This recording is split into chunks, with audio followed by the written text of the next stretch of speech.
Situs-situs di Kecamatan Trowulan, Kota Mojokerto, Jawa Timur menyimpan kisah kejayaan masa silam Kerajaan Majapahit. Salah satu situs yang penuh dengan kisah misteri adalah sebuah sumur tua yang dikenal dengan nama Sumur Upas. Sumur misterius itu berada di pedalaman desa, tersembunyi di antara rumah-rumah warga yang didesain seperti rumah Majapahit. Namun perkampungan warga itu sudah direnovasi sedemikian rupa untuk mengesankan kampung zaman dulu. Di perkampungan itulah ada sebuah bangunan baru menyerupai gedung olahraga. Di dalam gedung itulah Sumur Upas berada. Bangunan besar ini didirikan di lokasi situs dengan alasan untuk melindungi situs itu sendiri.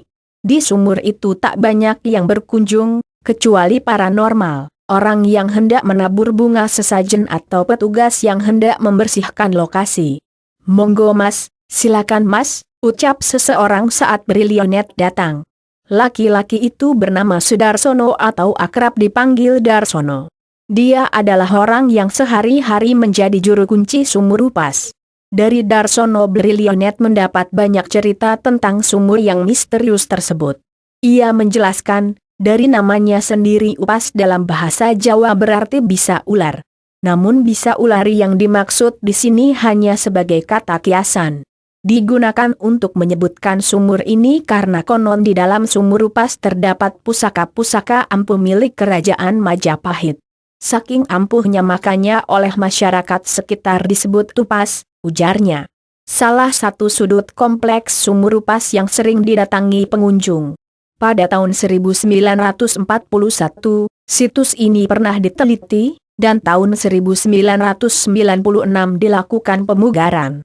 Penelitian berikutnya dilakukan oleh Direktorat Perlindungan dan Pembinaan Sejarah dan Purbakala dalam rangka penyusunan rencana induk arkeologi bekas kota Kerajaan Majapahit pada Agustus 1985. Terakhir dipugar pada tahun 1995 hingga 1996 dan tahun 1999 hingga 2000. Dari bentuknya, Sumur Upas tidaklah seperti situs candi kebanyakan, tetapi lebih seperti reruntuhan bangunan berserakan.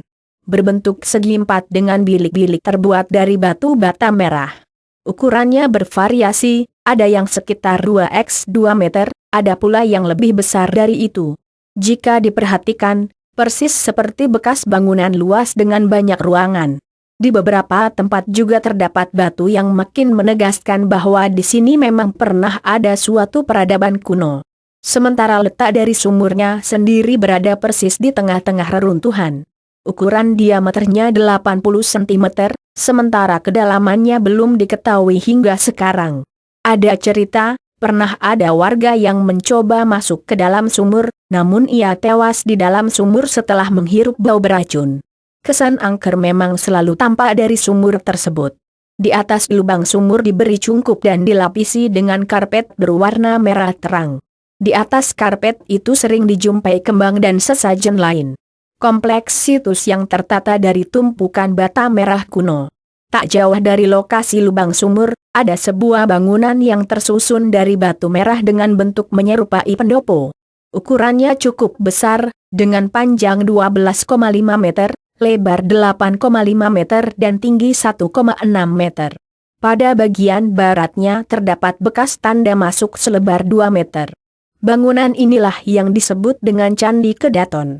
Di atas Candi Kedaton ini terdapat makam Islam yang menurut cerita rakyat adalah makam Dewi Murni, Dewi Pandansari, Wahito, dan Puyengan. Sedang, sebagian ahli sejarah menyebut itu sebagai makam Srengenge, Matahari.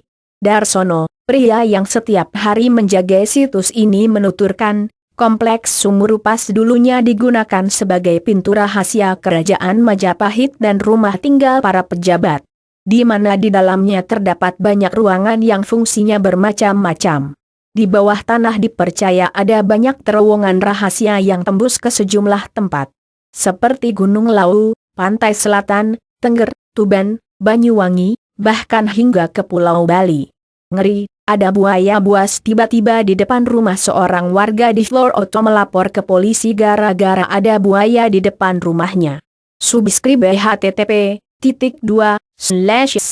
bit.ly/1s5pbgw/http://brilio.net.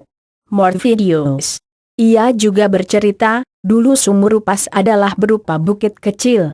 Di atasnya berdiri beberapa pohon seperti pohon beringin dan pohon tanjung.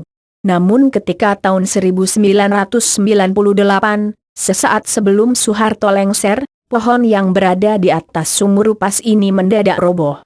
Tak hanya itu, beberapa pohon beringin yang berada di daerah Trowulan juga mengalami hal yang aneh. Pohon beringin di dekat kolam segaran tetap berdiri kokoh, tetapi mendadak mati. Kemudian pohon beringin yang ada di sekitar makam Troloyo setiap malam Jumat satu persatu juga roboh, tuturnya. Yang lebih menyeramkan lagi, menurut penuturan Darsono, saat pembantaian G30 SPKI tahun 1965, Sumurupas mendadak mengeluarkan bau anjir seperti bau darah.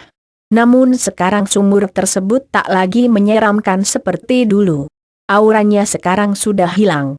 Kalau sekarang sudah jarang ada tanda-tanda peristiwa yang akan terjadi di Indonesia. Terakhir saat Pak Harto itu, ujar pria berkumis ini. Karena nuansa mistis dari situs ini, banyak warga yang menggunakan tempat ini sebagai tempat ritual, untuk meminta berbagai hal. Bahkan menurut Darsono, ketika musim pemilihan tiba, seperti pilkades, pilkada, atau pemilihan caleg, situs ini menjadi ramai dikunjungi. Dari dulu memang sudah menjadi tempat keramat bagi orang kampung. Jadi setiap orang kampung punya hajatan masih sering kirim tumpengan, sambungnya. Salah satu pengunjung di situs Sumurupas.